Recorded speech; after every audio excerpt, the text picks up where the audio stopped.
How can any company knowingly manufacture a product that poisons its users? How can any attorney defend a company that would do such a thing? And how can any society tolerate it? But we do. There is no conscience in Washington, which has been bought and paid for. Conscience has to come from you. If real regulation is to happen, it has to come from you. Hi, my name is Pam Killeen, and welcome to my other podcast, Truth Over Spin, where I like to give a voice to people whose voices are often unheard. On my other podcast, Circadian Reboot, I get into more detail on many health issues. Today, I'm thrilled to announce on the show I have an old and dear friend of mine, Dr. Paul Connett. Dr. Connett is a retired professor of environmental chemistry and toxicology, internationally recognized for his work in environmental health and advocacy. He holds a PhD in chemistry from Dartmouth College and has spent decades researching and educating the public on the health and environmental risks associated with fluoride exposure.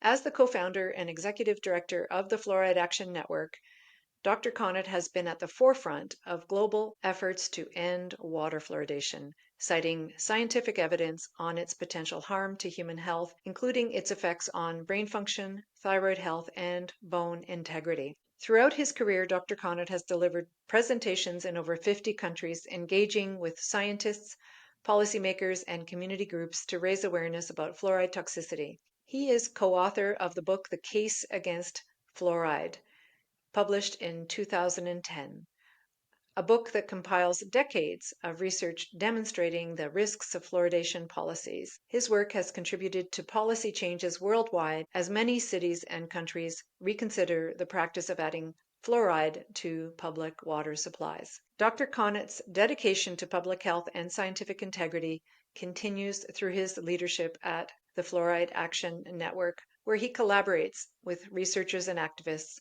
to challenge outdated fluoridation policies and advocate for safer water practices.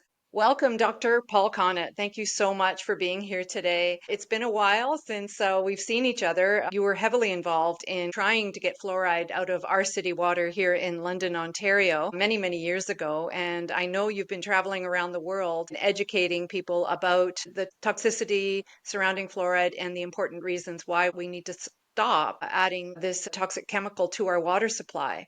Now, I'd like to start off with some good news for everybody because this has been a very frustrating battle for those of us who've been trying to educate our city councillors. But I'd like to start off with some good news from you about some of the recent goings on in the area of this artificial water fluoridation issue. Well, certainly, there's a lot of good news. A lot of good news. I've forgotten just when we last spoke, Pam, but two major developments from our end is that in 2016, we did two things. One, we asked the National Toxicology Program of the United States, the NTP, which does reviews of toxicology for all the federal agencies in the US government, so a major body, to review the neurotoxicity of fluoride, whether or not fluoride damages the brain, damages brain development, lowers IQ in children, something that I have personally been following since 1996, when the first IQ studies came out of China. So that was one important thing. The other important thing was that under the Toxic Substances and Control Act, TSCA, we petitioned the EPA to ban the deliberate addition of fluoride to the drinking water, which is a policy approved by the EPA. We petitioned them in 2016. They rejected our petition on scientific grounds, which allowed us to go to federal court and say we want this adjudicated at the federal level. And they agreed to do that. So this was wonderful. We had a level playing field at last. We had a federal law judge, two level playing fields. We had a federal law judge who was going to look at the science of the EPA and look at our science saying that fluoride lowers IQ and make a judgment. And the judgment from the judge could not be influenced by the status of the EPA. He was only going to rule on who has got the best science. Well, both of these things took 7 years. It took 7 years before the National Toxicology Program came back and said, you're right, fluoride lowers IQ. Fluoride is a neurotoxic hazard, and based upon over 70 studies, it looks as if the threshold for its effect is about 1.5 parts per million. That number is important because in Canada and the United States, we fluoridate the water at 0.7. So the dentists say, oh, well, you've got a margin of safety of 2. You don't have to worry. Well, of course you have to worry, because the horrible thing about fluoridation is you can't control the dose that goes to each person, and people have different sensitivities. So when you've got a situation where toxicity has been demonstrated at a certain level, when you then say, well, what level is safe to give to the whole population, you have to choose a level at least 10 times lower than the level which causes harm. So that would mean you wouldn't want to fluoridate anybody above 0.15 parts per million. Total victory, because we fluoridated 0.7. So that's 3 or 4 times higher than you would allow. Okay, so that's the science, the best science from an independent government agency. Okay. Then we go to the lawsuit. The lawsuit also took 7 years, and it was done in 2 stages. We were able to produce toxicologists who had done the important IQ studies. More about those IQ studies later. But they appeared, there were 2 major studies, one from Mexico City and one from Canada. And the experts on those studies testified in our case. The first part of the trial took place in June of 2020. And the judge ruled, essentially, fluoride is clearly a hazard, a neurotoxic hazard, but as far as the level at which it can cause harm, that was still an open question. And he actually rejected the EPA's response, which was in the first part of the trial, they used pro-government, pro-industry experts to say you haven't proved cause and effect. And the judge says, you don't have to prove cause and effect. And when it's a matter of public health, you just have to establish what the risk is. You have to deal with risk. But he said, I would like to wait until this National Toxicology Program review has been finalized, and then I'll make my final judgment. Well, run the clock forward to 2023, I think it was, or was it 2024? 24, only 24. In February 24, we had the second and final part of our trial, and in September of 2024, the judge ruled in our favor in an 80-page, which is brilliant. If you have any doubts about what we're saying, read that 80-page review by a federal law judge who was very bright and had obviously had enormous integrity, because he knew what he was doing, that if you ruled against them, all hell would break loose, which has subsequently happened, part of your victories. So he ruled in our favor. He essentially ruled what we had to prove, that we had to prove 3 things. We had to prove that fluoride was a neurotoxic hazard. We did that in part 1. 2, we had to prove that it was a hazard at the levels at which water fluoridation exposes people to. And thirdly, we had to prove that it was an unreasonable risk.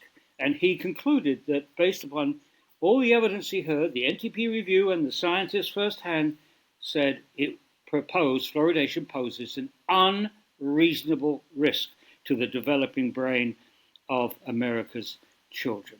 And that was September 24. That was a huge victory in federal. And what are the lawsuit. repercussions of this judicial decision? Are people actually listening? I mean, we've just seen Utah stop fluoridation. Is there a ripple effect going on right now? Oh, there's rumbling all over the place. Obviously, individual communities have stopped fluoridation. I've forgotten, I've lost track of the number, at least. I've heard dozens of communities are pulling it out of their water supply. It's somewhere between 50 and 100 communities. But most importantly, as you've mentioned, the whole state of Utah has voted overwhelmingly to stop fluoridation, banned fluoridation in Utah, the first state to do that. But also in Florida, I think this was the biggest victory. The sweetest words I've ever heard was from the Surgeon General of Florida, a tall, very impressive man who's got a PhD and an MD from Harvard. And he said, I've read these IQ studies and I am appalled by this practice of putting fluoride into the drinking. Absolutely appalled. And as based upon the science of these studies, fluoridation amounts to malpractice. To continue fluoridation is medical malpractice. And he's saying this at a press conference, the Surgeon General of Fluoride.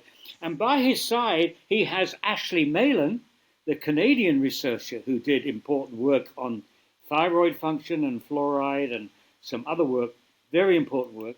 She made an impressive statement, and also a dentist. So the three of them had this major press conference, and I'm sure your listeners can get it on the internet. If they sleuth around, they should be able to find it. I forgot to say Ludovo, Ludovo, something like that. But the Surgeon General of Fluoride.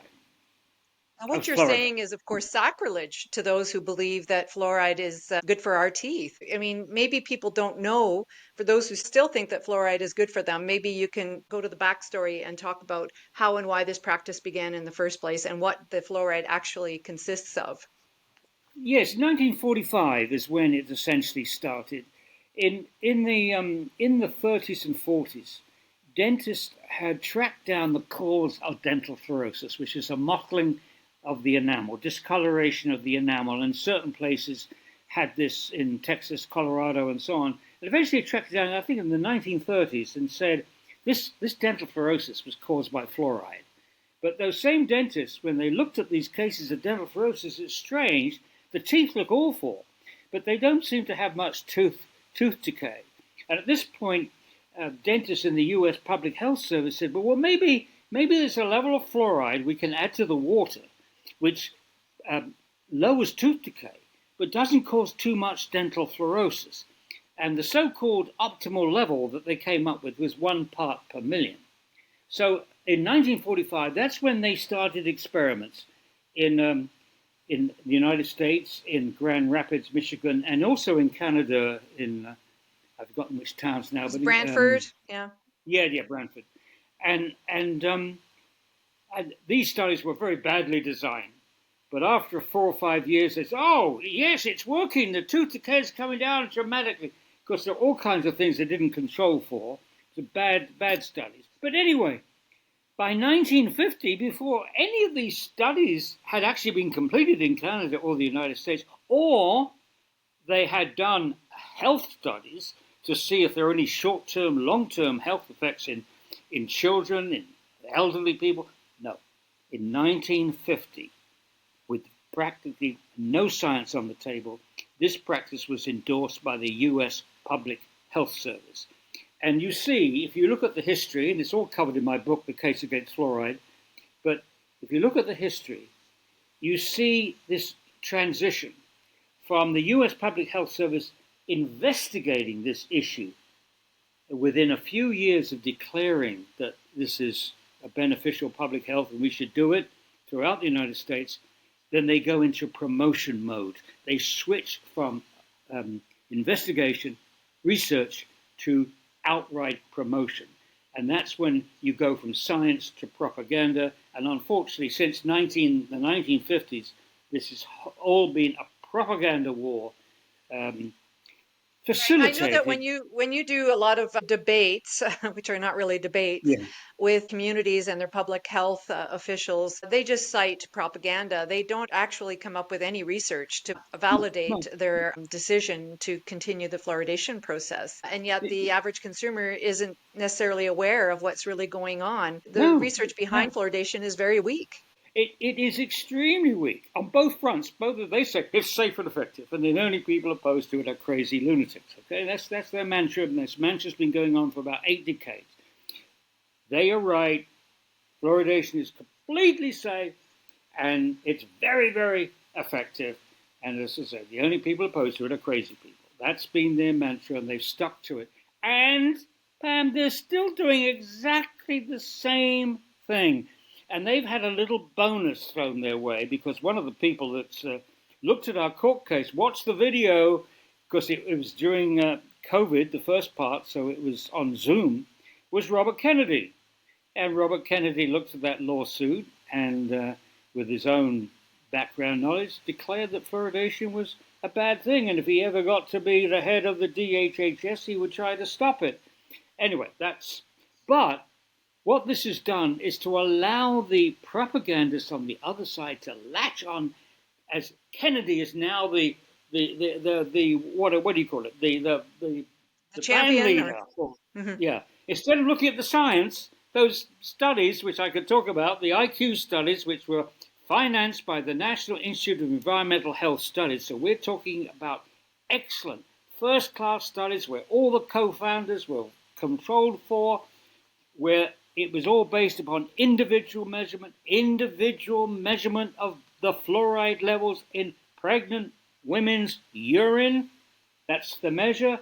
And the effect, looking at the IQ of children, the offspring of these women. And what they found is, as the level of the fluoride in the mother's urine goes up in the population, the IQ of the offspring goes down.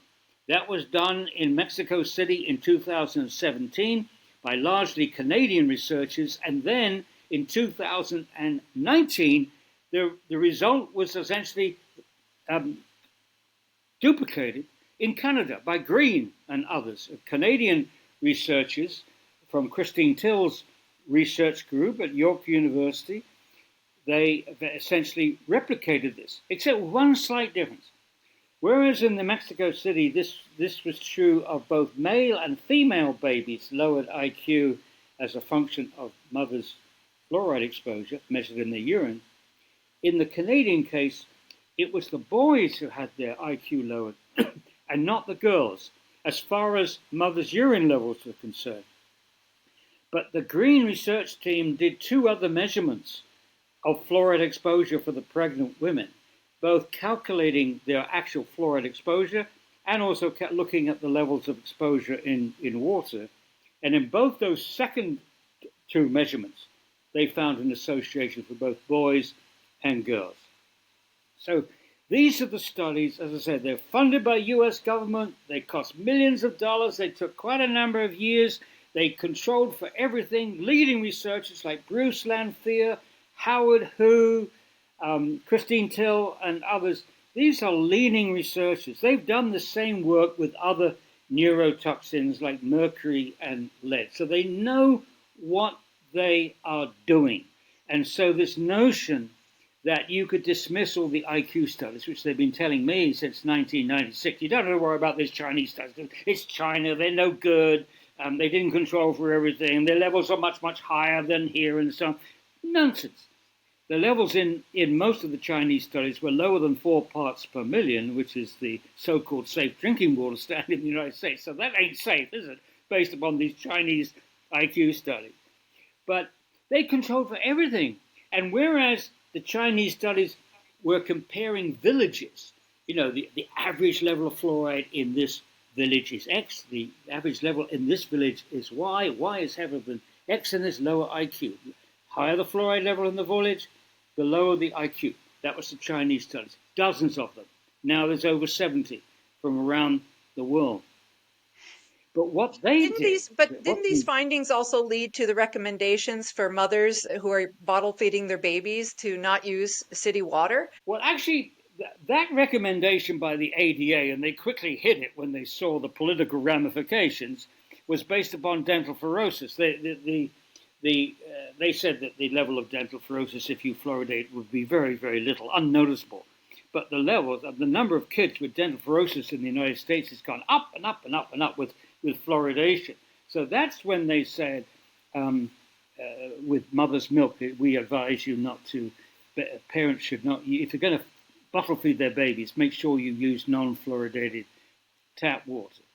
And of course, that advice now is even more important today, because we're not just talking about mottling of the teeth, we're talking about lowering your children's intelligence, lowering their ability to function in the world. And you know, one of the ironies of all of this is that the liberal mind that wants to help poor people has always promoted fluoridation on the basis you fluoridate to help fight tooth decay in low-income families. And there's no question, Pam, that tooth decay is a function of poverty.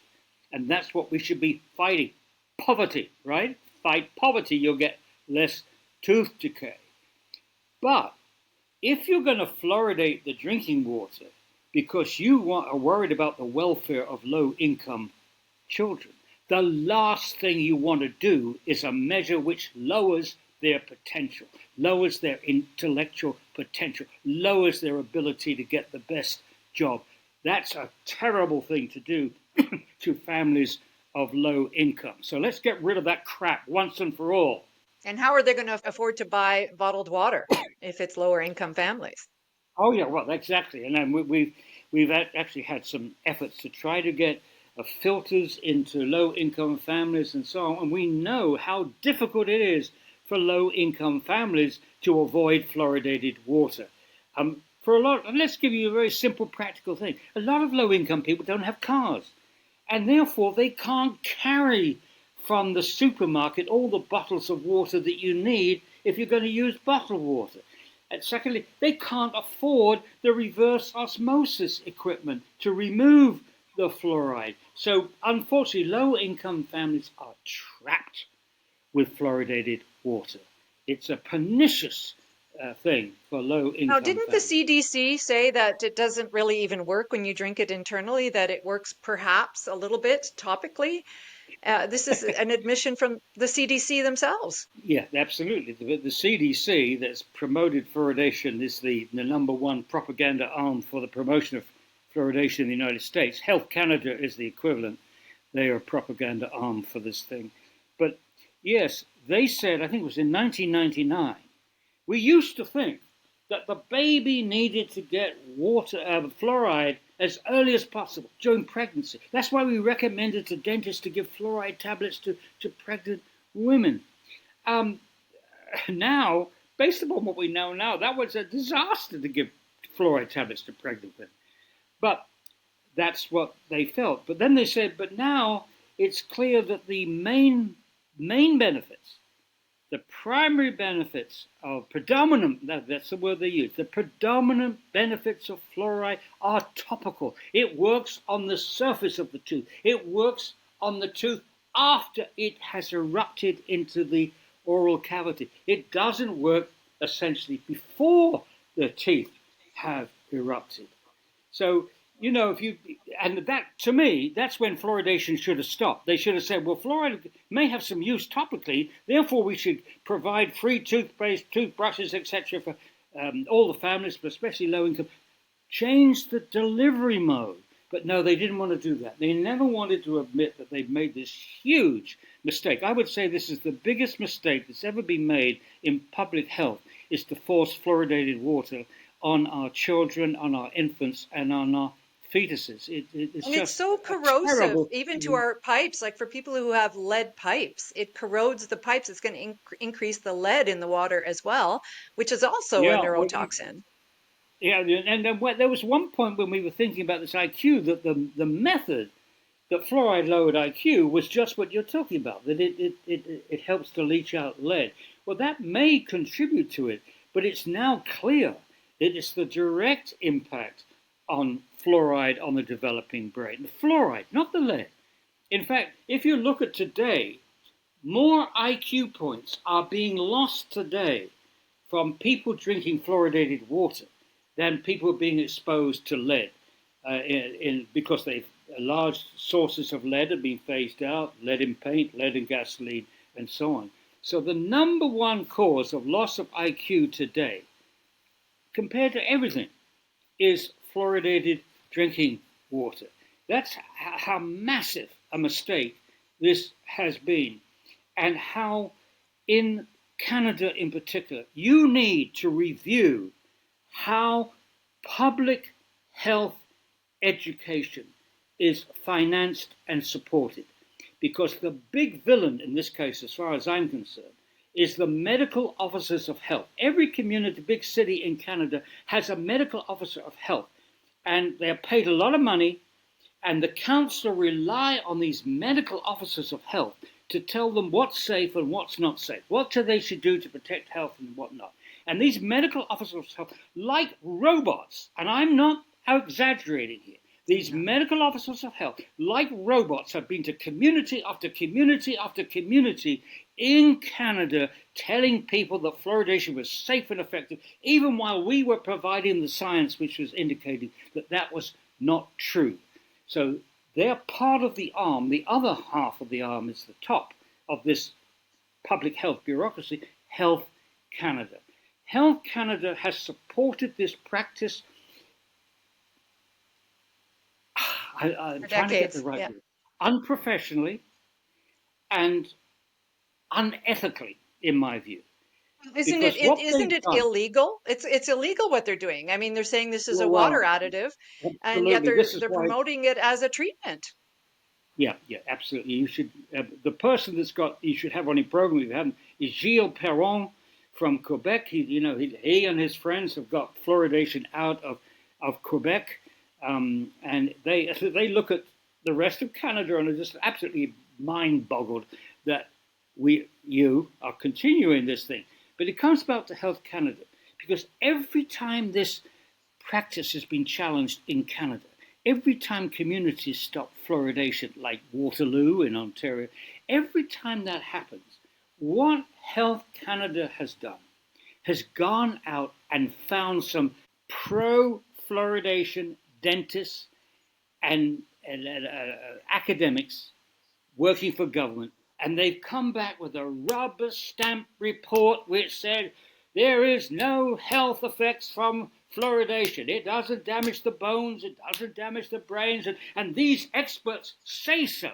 And 5 of the 6 experts they used in one report, I think it was 2009, I've lost track of the dates, 5 of them were known to be pro-fluoridation. One was the big promoter of fluoridation in the United States.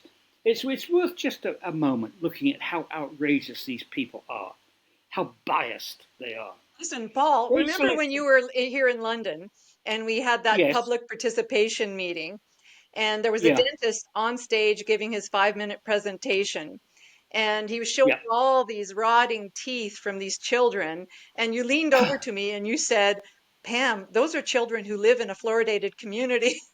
I mean, here's a dentist from our dental school trying to basically smokescreen the whole situation. He's a hypocrite. Yeah, well, basically what they've done, public servants all over Canada have done, is they've held up pictures of baby bottle tooth decay. Now, baby bottle tooth decay is caused by babies sucking on sugared water or fruit juice or even milk for hours on end. And you can tell it easily. You can tell the difference between wholesale rotting of teeth and baby bottle tooth decay. What baby bottle tooth decay is when the baby sucks on the bottle, the top teeth rot to the gum, but the bottom teeth are protected. So you see these mouths with horrible teeth on the top and perfect teeth on the bottom. That is baby bottle tooth decay. But they were holding these pictures up as if these were the pictures from fluoridated communities compared to non-fluoridated communities. Dishonest, intellectually dishonest, if they knew.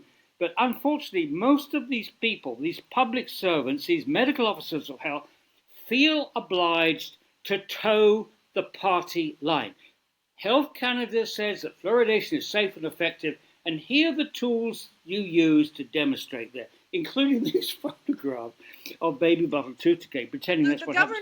The governor of Utah is on record for saying, 44% of Utah is, I think, fluoridated or so basically half and half, right?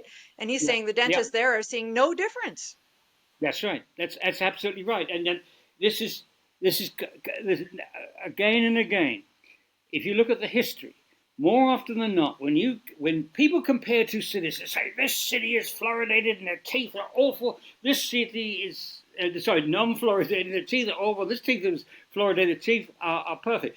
When you look carefully at those two populations, you'll find a difference in income levels. Remember, this far stronger relationship between dental decay and the background of the children is level of income. They're from poor families. They're more likely to have tooth decay. That is a much stronger relationship than any whether or not you have fluoride in the water or not. But the government knows all this. I mean, yeah. Yeah, I was going to ask you, there's some other health, research that you've talked about over the years as well, Paul, about the link between fluoride and thyroid problems and fluoride and osteosarcoma. I'm wondering if maybe we can talk a little bit about some of that research. yes, you've got to look at two things. The fluoride's effect on, well, three things. Fluoride's effect on the brain is a big issue, and now the science is there to demonstrate it. Fluoride can lower thyroid function, and we know that because doctors in the 30s and the 40s in Argentina, Germany, France were giving people had hyperactivity, hyperthyroidism, overactive thyroid. They were giving them fluoride to lower the activity of the thyroid gland. And people at the time and since have said, well, if fluoride lowers the activity of someone with hyperthyroidism, what about the person with normal fluoride? Isn't it going to lower their thyroid activity and make them hypothyroid?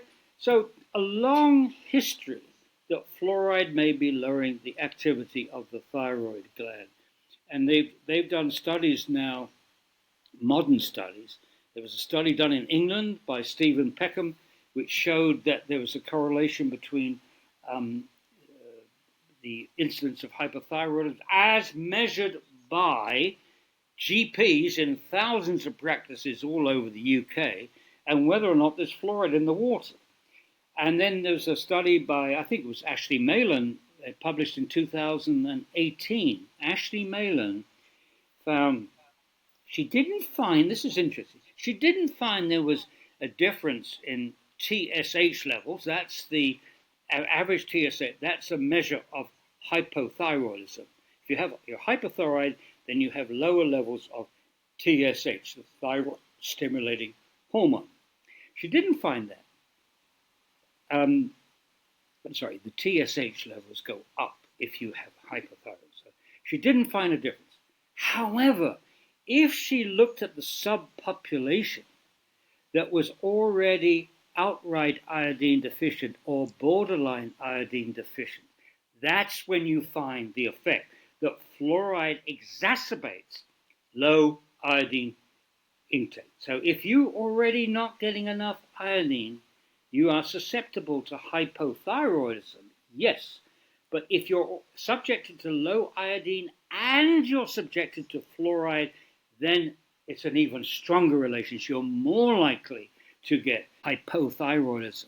And then here's just an amazing, I didn't realize this. When the fetus comes into existence, it has no thyroid gland. The infant has no way of generating thyroid hormones. And thyroid hormones regulate development, growth and development.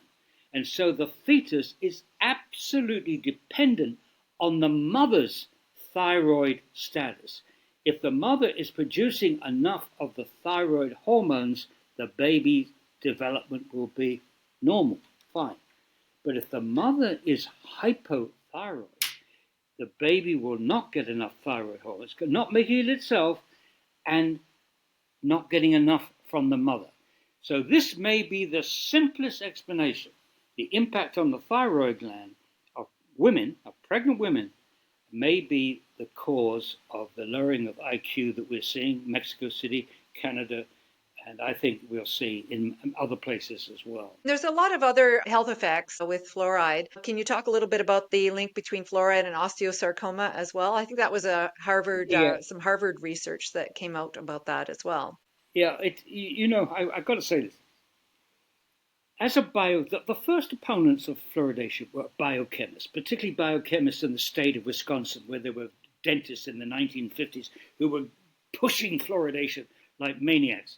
And the biochemists said, wait a moment, we've used fluoride in our experiments to inhibit enzymes. And these include 2 Nobel Prize winners, James Sumner at Cornell University, Nobel Prize for enzyme chemistry. He said we should be very careful, slow about rushing to fluoridate. He says fluoride poisons enzymes, and that's why people get sick. That's why people die. It's because their enzymes are poisoned.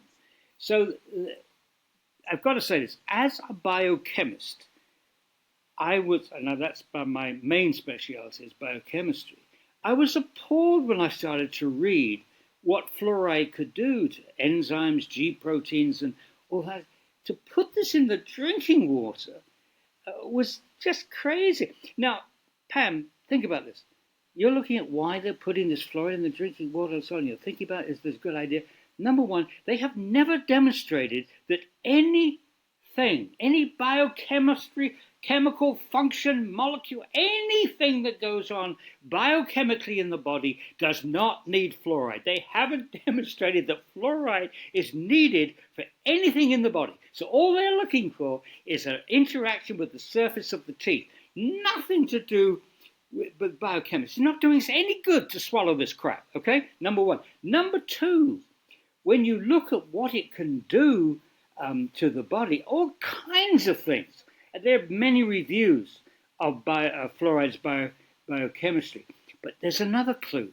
In 2012, Ron Breaker at Yale University, he showed that lower organisms like bacteria, fungi, some plants, have proteins or genes which code for proteins which pump fluoride out of their cells. So if you're a bacteria single cell, you've got this pump that you get fluoride inside the cell, it's pumping the fluoride out. And same with fungi and so on.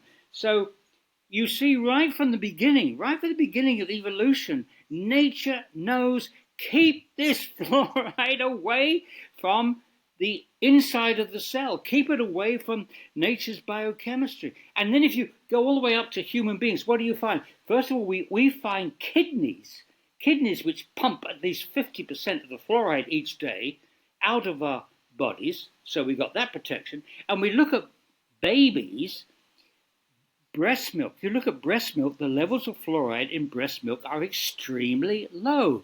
So the mother is protecting the newborn baby from fluoride if the baby drinks breast milk.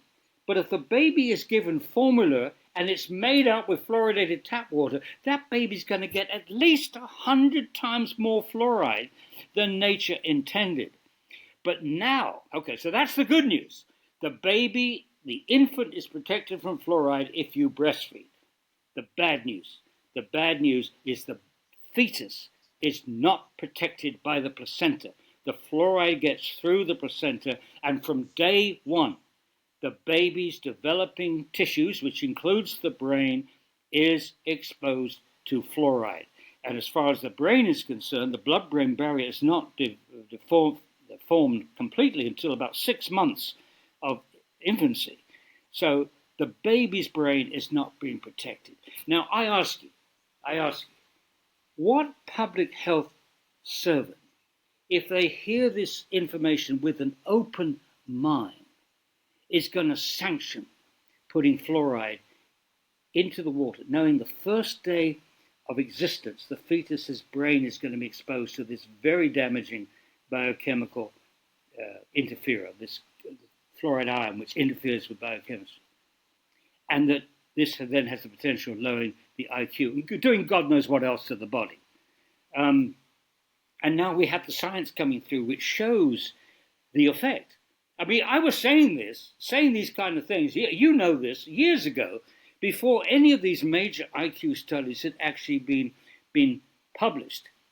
But how many, I really hope you can send this recording to Health Canada, because I want each of those servants at Health Canada who have been involved in and continue to promote fluoridation, continue to select panels to rubber stamp this practice and say it's safe and effective. They've done this even after these major IQ studies have been published. They've done this. And even after the National Toxicology Program produced their review, they're still saying it's safe and effective, and they're getting their experts to rubber stamp this practice. I really don't know them, how they can sleep at night, Paul, I knowing don't this. know. They I have the want them to information. say, look, when a PhD, MD from Harvard, who is the Surgeon General of Fluoride, looked at the same information that you should have looked at, should have read and absorbed and studied, said, this is appalling. Fluoridation amounts to malpractice. And then, well, what is the result? And I think if I was in their shoes and I had an ethical compass, I would say, if you're not going to change this policy, bosses, Director of Health Canada, if you're not going to change this, I'm out of here. I am not going to be part of poisoning our children, limiting the future of our children by damaging their brains. It's a crazy practice. Can you explain to people, because a lot of people don't know this, what is a fluoride? What is it that they're adding to the water? It's not sodium fluoride. Well, first we've got to put my chemist hat on now. Thank you very much. Ex-professional chemistry. Okay. First of all, we've got to admit that the fluoride ion is not fluorine atom. The fluorine atom is the most reactive chemical species we've ever met. It attacks everything.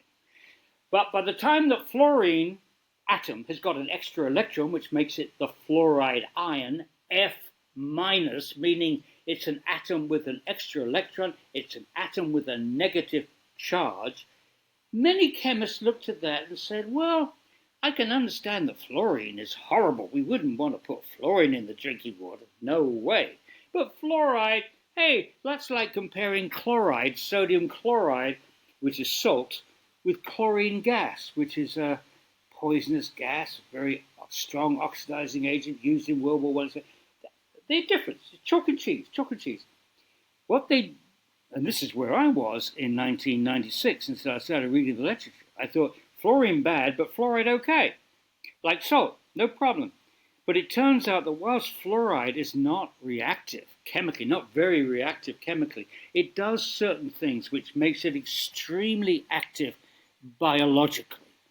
It interferes with hydrogen bonds, it complexes with metal ions, which are at the center of many important enzymatic reactions and so on. That could go on forever, but people don't want that. Okay, now what you're getting at is they say, well, we're only adding a mineral to the drinking water. Baloney, it's not a mineral. They're not adding fluorspar. They're not adding cryolite. They're not adding a mineral to the drinking water.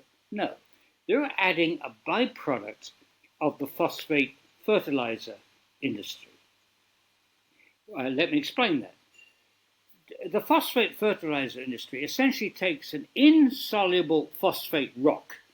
It's not a very good fertilizer, phosphate rock, because it's insoluble in water. So they treat it with concentrated sulfuric acid to make the phosphate soluble, phosphoric acid or sodium phosphate, etc. So now this superphosphate is soluble phosphate. But in the process of doing that, it liberates when you treat phosphate rock with concentrated sulfuric acid, it produces two horribly toxic byproducts. Hydrogen fluoride, which is one of the most toxic substances known, and silicon tetrafluoride. And for years, these substances decimated the crops around the phosphate mines in Florida and Louisiana, decimated the crops, crippled the cattle, etc., until at some point they said you have to remove those poisonous gases. They used a spray of water, scrubbing towers. And this water converts the hydrogen fluoride and silicon tetrafluoride into a new substance called hexafluorosilicic acid, H2SiF6.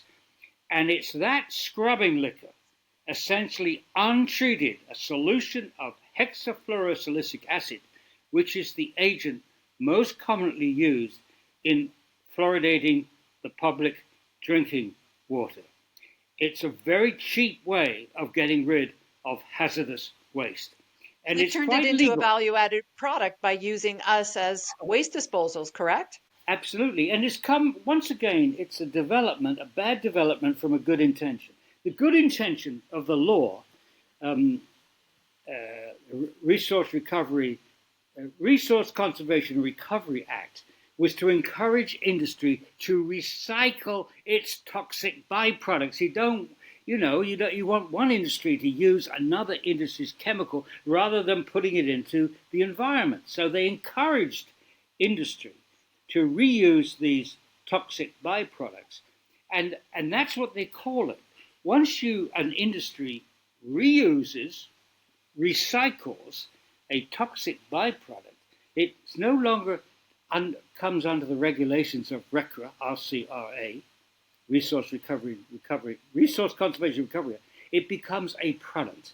And once it's a product, you can sell it. It doesn't have any longer all the things you have to do when you're handling or discarding a hazardous waste. All those are dropped. It contains things So like that's how lead, arsenic, mercury. It has a Oh yeah, lot of toxins within it, there's a whole right? bunch of crap in there, including radioactive isotopes. Because when my son and I went to visit the phosphate mines and the chemical processing plants in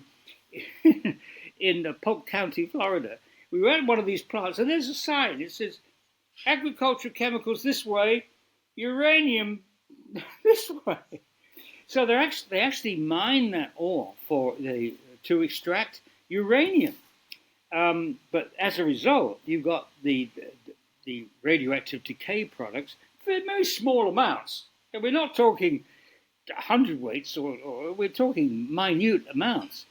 But minute amounts of radioactive materials are not something you want to put in the drinking water. No. But NSF 60, right, they're supposed to be regulating anything that's added to our city water. And they really haven't done any of their due diligence in adding this junk, this toxin to our city water. Nobody's found anything showing that it's safe. No. Michael Connett, my son, who was the lawyer who did this brilliant act of winning our lawsuit, the judge's ruling to September 2024, he did. The beauty of doing a lawsuit is always you get to depose the other side. So he called in everybody, including the group that you're talking about. What's it? The NSF 60?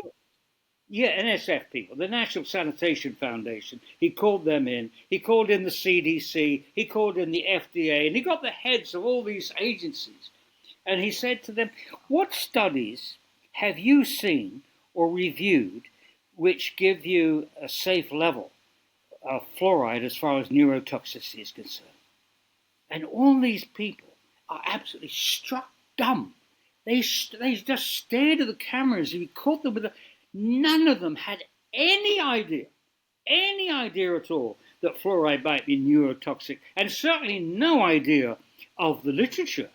And so that there they are, they're going ahead having no notion at all that fluoride is neurotoxic, and no notion of any safeguard in terms of, oh, well, the government has done these IQ tests or something, and they showed it's perfectly harmless. No, they've got nothing, nada. They just continue like a bunch But they put this drug in the water, and they're supposed to monitor it, right? They're supposed to regulate it. They just put it in the water, and they don't do any due diligence beyond that. And the due diligence wasn't done beforehand either. But you think if it's a drug and they're using it as a drug, they should be monitoring it. They're a bunch of clockwork toys. They're wound up by the regulatory authorities and the Dental Association, and they're put out there to brainwash the public, and they've done a darn good job, along with the major news media in Canada, the United States, and England. Right now, I'm in the process of writing a letter to the Director General of the BBC saying, I've always grown up trusting the BBC, but your coverage of fluoridation, particularly these last few years of the IQ studies, has been absolutely unprofessional, shoddy. You're not doing your job. And that's just true of the major media. There is this kind of assumption in the media. If we are supporting government public health policy, we're safe. We're safe. We're safe. We can hide behind statements of Health Canada. We can hide behind statements from the CDC. We don't actually have to worry about reading the literature for ourselves or even covering major developments when they occur, which shows that fluoride lowers IQ, etc., etc., or when the NTP review comes out, or when the lawsuit, although there was pretty good coverage around the world when it got to the point of the lawsuit. But they feel protected by ignorance. If we don't know, ignorance is bliss. If we don't know, if we're lazy and unprofessional, we're safe, which is the last thing they should feel, right? If you're lazy and you're unprofessional, you should feel pretty insecure. Vulnerable. You wouldn't feel secure if you didn't know something about the background of this issue. Talking to me, No, you wouldn't want to. a lot of what happened with fluoridation when they started fluoridating our water supply is the sugar industry was looking for kind of a scapegoat to the increase in cavities that were happening because people were increasing their consumption of sugar. And so that was a little cozy relationship as well between the sugar industry and artificial water fluoridation. Yeah, yes, absolutely. This has been documented very well by Chris Neurath from the Fluoride Action Network, has written a wonderful article about the sugar lobby and how the fluoride lobby is using the same playbook. Yes, in 1949, 1 year before the U.S. Public Health Service endorsed water fluoridation, they said, we need to find a way to reduce tooth decay without reducing sugar consumption. And voila, 1 year later, the US government comes back and says, this is how you can do it. You can put fluoride in the drinking water and kids can eat as much chocolate and candy and cookies as you like. And that they have been there. Still, the Confectionery Association endorses water fluoridation. They are still there today supporting the fluoridation, the pro-fluoridation movement. Outrageous. Yeah. It's crazy. Now, what else is happening? You're writing a letter to the BBC. I know there's a lot of very, very powerful fluoride activists working in Canada and the United States to educate people and to converse with the politicians. What's happening with Michael's case and any appeals that might be coming across the board? Do you think that the EPA will appeal that decision? The EPA has put in a formal appeal of the result that was anticipated. How far that will get with the Trump administration, I do not know. But we're certainly prepared to do battle again with the EPA. As far as we're aware, there's no new science which will let them off the hook. So just wasting more taxpayers' money if they do that. But as far as me is concerned, I absolutely hate this issue, Pam. I hate it. I only get a little joy when I see people like yourself, who have integrity and have done their best for years and years to get the truth out on the media, whereas very few other people are doing that. But I just find this whole continued promotion of fluoridation by the dental lobby and the government health agencies like Health Canada, the New Zealand Medical Association, Australian Medical Association, the British Dental Association, the American Dental Association. It's sickening. It's sickening. You know, they have allowed a wedge to be driven between honest science, and public health policy. And that is very dangerous. It is very, very dangerous. You're inviting every conspiracy theorist in the world to come in and fill that vacuum. If the government doesn't support honest science, then we're all threatened by crap. And there's no simpler way of saying it. If the government does not support honest science, you're opening it up to every charlatan in the world to sell everything they want to sell to make a lot of money. So the government has to stand up for honest science and promote honest science. And the moment a government official lies, they should be sacked, period. That's how serious it is. So having to read the crap that the American Dental Association is putting out to try to dismiss these IQ studies, these government-funded IQ studies, this government 7-year government review by the National Toxicology Program, it makes me sick. And to have the media silent about this makes me even sicker.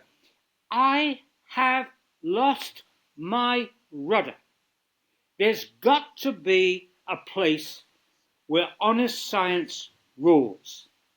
And the good news is we found 2 places where honest science rules. We found the National Toxicology Program, independent scientists reviewed the literature that we gave them and more, and came back and vindicated our position. Honest science ruled there. And then we found a judge, a federal law judge, also looked at both sides and with integrity ruled in our favor. These are 2 places where I was hoping that the rudder in my life would come back. Science for me is where you go when things get really controversial. I can't. Politics is sickening. I hate politics. I hate it. I hate what goes on. I hate the divisiveness in the United States. I hate this horrible, stupid thing that Trump is doing with Canada. I hate all this. The war. I hate millions of people being killed by bombs in the Middle East. I hate all this stuff. So the one place I gravitate, well, actually 2 places. 2 places. One place is science, where you can't argue you can't tell an atom what to do. The atom does what it's doing, and you study it and you say yes or no. It's a place where honesty prevails. Without honesty, you don't have science. Okay, so that has been my rudder, relying on science to come up with judgments. Where the issue is technical. Where it's not technical, then, I've got no rudder for that. Only common sense. But the other place I go to is music. I just find in music, classical music, there are all these rules and history, and a wonderful history, and a beautiful experience. The bloody propagandists, the PR people, they can't change that. So I have music and I have science. But Yep. I don't have public health. Listen, when I look at some of the bottom line around some of this, the average citizen maybe doesn't understand the science. But there's some issues in and around fluoride that are very basic and very simple to understand for the average taxpayer. And the waste, Yeah. let's set aside the toxicity, the waste behind adding this substance to our water supply is astronomical. I think we only consume about 1% of the water from our city sources, right? The rest of it is used to water our lawns or clean our dishes or our clothes. Only 1% we are ingesting. Yeah. And the cost associated with that is Yeah. astronomical. And there are better ways. If people want to seek out better ways to get fluoridation, there are better, cheaper, more effective, and safer ways to do it.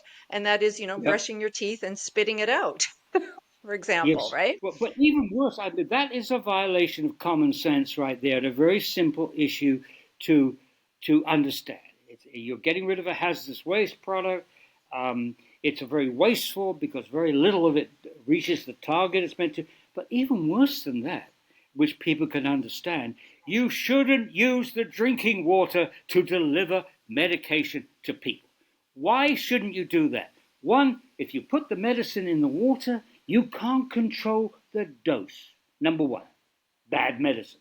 Number two, you can't control the dose that everybody gets. People drink different amounts of water. And it goes to people that have deficiencies, the people that are sick, people that have nutrient deficiencies. Kidneys, yeah.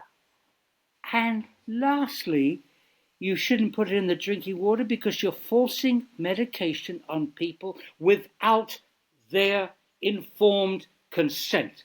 And it's amazing now. Now, let me just focus on you put fluoride in the water, you are practicing medicine without informed consent of the recipients. And Health Canada should be ashamed of themselves because they are doing to every citizen in Canada, want to do to every citizen in Canada what no single doctor in Canada can do to any single patient. Force them to take a medicine. Force them to take a medicine. You can imagine. Here, I put some fluoride in the drink in the water. Here we are. There's the patient. I put the fluoride in the water. I say, now, I'm your doctor. Drink this. And you say, I don't want to drink it, doctor. I'm telling you, you have to drink that. I'm your doctor. I'm telling you, you have to drink it.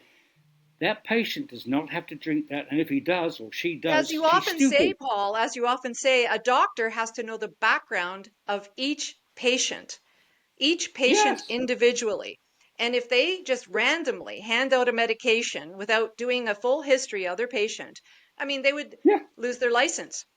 And yet Health One Canada, of the who is allowing this practice to take place, they don't know every single person's history or how many other sources of fluoride they're getting or taking in.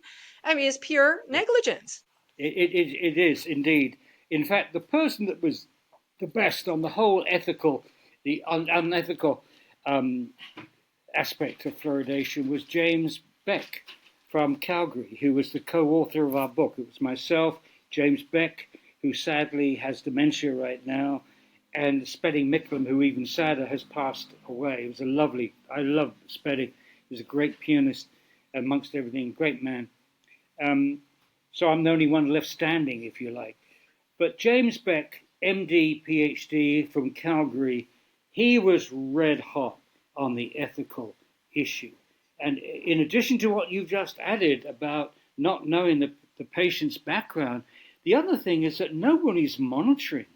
A doctor monitors the effect. You give a patient some medication and they come back to you and you say, well, how are you getting on with the medicine? They are monitored. There's no monitoring of people that are drinking fluoridated water. No Wouldn't Health one's Canada doing be it. monitoring every pharmaceutical drug that No, is approved you here know, in this country? and Health Canada hardly financed any health study of the population of Canada that was drinking fluoridated water. They've always looked to the United States or other countries to provide the evidence. It's good to know that Canadian researchers have come up very well on the IQ studies. Christine Till, Bruce Lanphier from Vancouver, Christine Till from York University in Toronto, Ashley Malin, some really good Canadian researchers are doing the work, but for little help from Health Canada. Although Health Canada did actually contribute financially to the Green study of 2019, which is good. There's one more study. By the way, you've asked me several times about other effects. Quite frankly, keep it simple. Keep it simple. If fluoride damages the brain, I don't give a tinker's cuss what it does to your toenails or to your hip or anything else. If it damages the developing brain, you should not need any more evidence at all. Unless you are one of those people that think the child's teeth are more important than their brain, then there's some dentists who really do. They are so obsessed with the teeth that they think it's more important, the most important tissue in the body, certainly one that gives them the most money for their efforts. But I think the rest of us think that the developing brain is far more important to protect that. And that's assuming that the other side of the argument, that fluoride actually reduces tooth decay, is actually working, as you pointed out before. The mechanism is topical. So there are lots of randomized controlled trials which have demonstrated that brushing with fluoridated toothpaste lowers tooth decay. I think it was about 70 or something. But there's no randomized controlled trial that's ever been done which has demonstrated that swallowing fluoride lowers tooth decay. So, you got it on both fronts. The evidence that fluoride damages the brain, scientific evidence, is far, far stronger and more solid than the scientific evidence that swallowing fluoridated water reduces tooth decay. You can take that to the bank. I think we should probably end it on that note, Paul, unless there's anything else you want to add before we sign off here. No, it's just so nice to see you again, Pam, and brings back many memories. Staying with you, meeting your family, being on Andy's radio show. Is Andy still with us? That station was shut down, and so, but I did archive our old interviews, and so I should release those as well because those were the good old days. That was about 15 years ago, I think, Paul. Is Andy still alive? I think so. Yeah, he's basically retired. I've tried to reach out to him, but haven't heard back. So I think he's just enjoying retirement.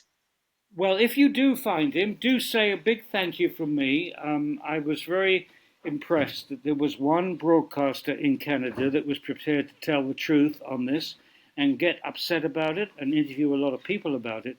And unfortunately, like many of us, we were just hitting our head against a brick wall.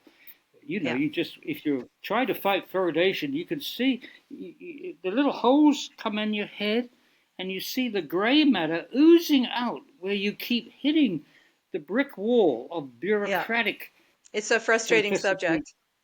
Yeah. But yeah, Andy was great. We almost got it out of our water 15 years ago, thanks to him and thanks to your visiting London and the great work that you Yeah. did. But our public health officials are so brainwashed and they just toe the party line. It was just so sad to watch these quote Yeah. unquote experts basically sell them souls to the devil. It's crazy. And the You, evidence you is know, just and so I, clear. it's very sad. I spent a lot of time in Canada. I went to 7 provinces, in fact, in Canada, fighting incineration. And with incineration, I found that when the public mobilized, the politicians listened, and they didn't allow many incinerators to be built in Canada, very few. Whereas in the United States, at that time, we were building dozens of the damn thing. But I haven't seen the same ability to mobilize the public against fluoridation. And it goes back to the beginning of this conversation, where you have the wholesale complicity of Health Canada and the medical officers of health as a phalanx protecting local politicians from the wisdom of the people. They just have to turn off the tap. I mean, this liquid shows up at our city water supply and it's got a Yeah. skull and crossbone on the side of the container, and they add it into our city water, not knowing anything about the outcome of this very toxic substance. It's Yeah, just a when you simple think act of about it, turning off the tap. absolutely, there are many, many toxic issues confronting our population locally and internationally, PFAs and so on, all kinds of toxic issues. But this is the only issue of this magnitude which is as easy to end as turning off a tap, turning off the spigot at the public. All you have to do is to turn the tap off. The issue is essentially over. And I wish that was the same for PFAs and dioxins and things like that, but it's going to be years and years and years before we cleaned up the planet of dioxins and PFAs and all the other toxic substances we put out there. But this one, we could turn off the tap if you have the political will. Yes, yeah, yeah. They have to have the open brains to do it. Yep. Unfortunately, we haven't seen too much of that. But thank goodness for what's happening in Utah and Florida, and there's many, many other Yes, yes, yes, communities yes. that are considering stopping Yeah. fluoridation. And so hopefully we'll see the tide turn. And it's going to be thanks to your son and his work with the legal case, and many, many thanks to you, Paul, for all of your years of dedication on this subject. You've just given so much to the cause, so I can't thank you enough. Well, it's a two-way process. It's a two-way process. Activists like myself are sustained by activists like yourself. The scientific activists are sustained by people like yourself. Thank you. Thank you so much, Paul. Thank you for joining me today on my podcast, Truth Over Spin. For more information about the work that I do in the area of circadian biology, please visit my website, www.pamkilleen.com. And to view or listen to more of my podcasts, you can find me at many other platforms, including Apple, YouTube, and Rumble. Thanks again for tuning in, and I'll look forward to seeing you again.